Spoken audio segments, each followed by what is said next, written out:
Chapter 25. Amir can't get in to see Sohrab. The doctors keep pushing him out. In his desperation, he starts praying in the middle of the corridor. The first time he has in 15 years. Then, well after 4 a.m., he falls asleep. He wakes up to learn that Sohrab has lost a lot of blood, that luckily he was young. He had cut his wrists. But he survived. When Amir can finally see him, Sohrab is still asleep.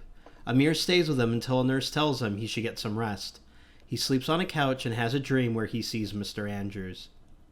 Sohrab is in the ICU for 3 days. When they move him, Amir is back at the hotel. Mr. Fayyaz, the hotel owner, says he's very sorry, but that he has to check out because it's bad for business. He doesn't charge Amir for the last 3 days. Amir stays with Sohrab in the hospital for a couple days. He reads him some of the story of Rostam and Sohrab. He also tells him that he won't have to go to the orphanage, that they can get a visa. Sohrab doesn't say anything. Amir apologizes to Sohrab, but it doesn't do much. Sohrab says he's tired of everything and he just wishes for his old life back.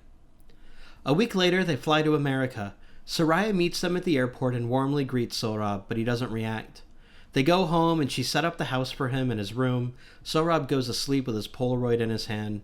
Soraya's parents come over the next day and Soraya's mom made Sohrab a knitted sweater.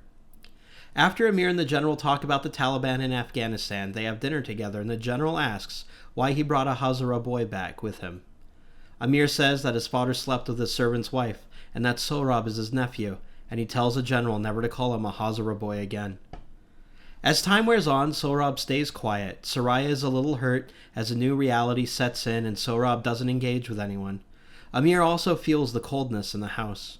One day, on Afghan New Year, Amir, Soraya, Soraya's mom, and Sohrab all go to a park to celebrate.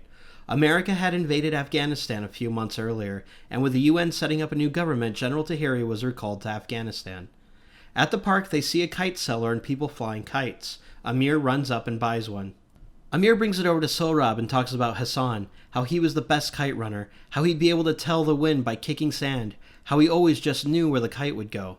Amir asks if Sohrab wants to help him fly, but Sohrab doesn't react.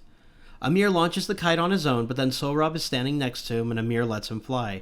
As another kite comes near, they decide to battle. Sohrab starts getting excited and hands the kite back to Amir. Amir shows Sohrab one of Hassan's favorite kite moves and cuts the other kite down, and Sohrab smiles a little. All the kids start running after the falling kite. Amir asks if Sohrab wants him to run the kite for him, and Sohrab nods his head. Amir turns around and says, "For you, 1,000 times over," and runs after the kite, smiling.